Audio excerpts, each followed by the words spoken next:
Complete નથી આવતું. આ સાહિત્ય કરું કોણે તમને કાઢ્યો? ના ના તો કેમ છો?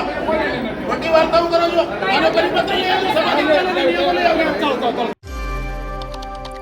આ દ્રશ્ય કોઈ મારામારીના નથી, પરંતુ આ દ્રશ્ય છે એક સામાન્ય સભાના. આપણે અવારનવાર સામાન્ય સભા જોઈ છે, આપણને એમાં દેખાતું હશે કે જે તે પક્ષના કોર્પોરેટર હોય છે એમની વચ્ચે બોલચાલ થતી હોય છે, પરંતુ આજે તો ખાલી એક નાનો એવો મુદ્દો છે કે જેમને લઈને અહીંયા સુધીની આખી વાત પહોંચી આવી.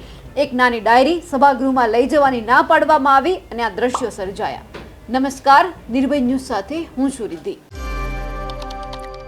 સુરતની અંદર આજે સામાન્ય સભાનું આયોજન કરવામાં આવ્યું હતું અને આ જ સભા દરમિયાન જ્યારે સભાગૃહની અંદર આમ આદમી પાર્ટીના કોર્પોરેટર છે એમને એક નાની ડાયરી છે તે અંદર લઈ જવા દેવામાં ન આવી અને માથાકૂટ શરૂ થઈ અને ત્યાંના પોલીસ છે કે જે પણ ત્યાં સિક્યુરિટી ગાર્ડ છે તમામ વચ્ચે ક્યાંક ઘર્ષણ થયું, બવાલ થઈ અને કહેવામાં આવ્યું કે ભાજપના ઇશારે આ બધું ચાલી રહ્યું છે. આમ આદમીના જે કોર્પોરેટર છે એ પોતાના હાથમાં એક ડાયરી લઈને જતા હતા અને એ જ સમય દરમિયાન તેમને રોકવામાં આવ્યા અને કહેવામાં આવ્યું કે તમે આ ડાયરી નથી લઈ જઈ શકતા અંદર. એટલે ત્યાંથી ઘર્ષણ શરૂ થઈ, બબાલ શરૂ થઈ. સભાગૃહની અંદર જે રીતે તમામ લોકો અત્યારે ત્યાં પહોંચી રહ્યા હતા અને એ જ દરમિયાન જે આમ આદમી પાર્ટીના જે કોર્પોરેટર છે વિપુલ સુહાગિયાએ પોતાની ડાયરી લઈને જ્યારે સભાગૃહમાં જતા હતા તો એમને અટકાવવામાં આવ્યા. આપના કોર્પોરેટર કોઈ આતંકવાદી હોય અને ગેરકાનૂની વસ્તુ લઈ જતા હોય તેવો વ્યવહાર સિક્યુરિટી સ્ટાફ દ્વારા કરવામાં આવ્યો તેવું પણ ત્યાંના કોર્પોરેટર કહી રહ્યા છે, કારણ કે જબરદસ્ત બબાલ થઈ છે અને કહેવામાં આવી રહ્યું છે કે આ તમામ જે અત્યારે બની રહ્યું છે ક્યાંક ને ક્યાંક ભાજપના ઇશારે થઈ રહ્યું છે. સૌથી પહેલા તો જે બબાલ થઈ છે, જે ઘર્ષણ થયું છે તે તમને સંભળાવીએ.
મોટી વાર્તાઓ કરો છો. આનો પરિપત્ર લઈ આવજો. સમાજિક નિયમો લઈ આવજો.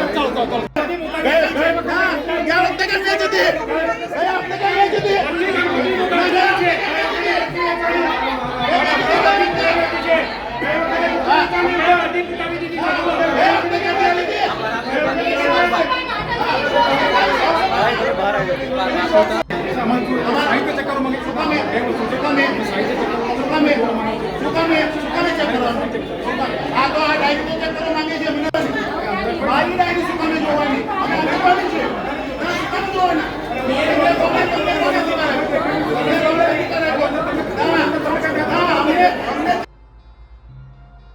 અહીંયા સવાલ એ પણ ઊભો થયો છે કે શું ભાજપને આમ આદમી પાર્ટીનો ખોફ દેખાઈ રહ્યો છે, કારણ કે એમના જે કોર્પોરેટર છે પાયલ સાકરિયા છે, એમની સાથે ઘણા બધા કોર્પોરેટર હતા, તેમને ક્યાંક એવું લાગ્યું કે ભાજપ આ બધું કરાવી રહી છે, પરંતુ જે રીતે આપણે જોયું કે એક નાની સામાન્ય ડાયરી પણ અંદર લઈ જવા દેવામાં ન આવી અને આખી બબાલ થઈ, તો પછી જ્યારે મુદ્દા સભાગૃહની અંદર ઉઠતા હશે તો પછી કેટલી બબાલ થતી હશે, કારણ કે બધા કોર્પોરેટર એવું કહે છે કે અમે લોકોના કામ કરીએ છીએ, પરંતુ જ્યારે કામ નથી થતા ત્યારે વિરોધ પક્ષના જે નેતાઓ હોય છે, જે કાર્યકર્તાઓ હોય છે, જે કોર્પોરેટર હોય છે, તે સવાલ પૂછતા હોય છે, એટલે જવાબ પણ સ્વાભાવિક છે કે એ ઈચ્છતા હોય કે અમને જવાબ આપવામાં આવે, ન આપવામાં આવે, એટલે પછી આવી બબાલ શરૂ થાય.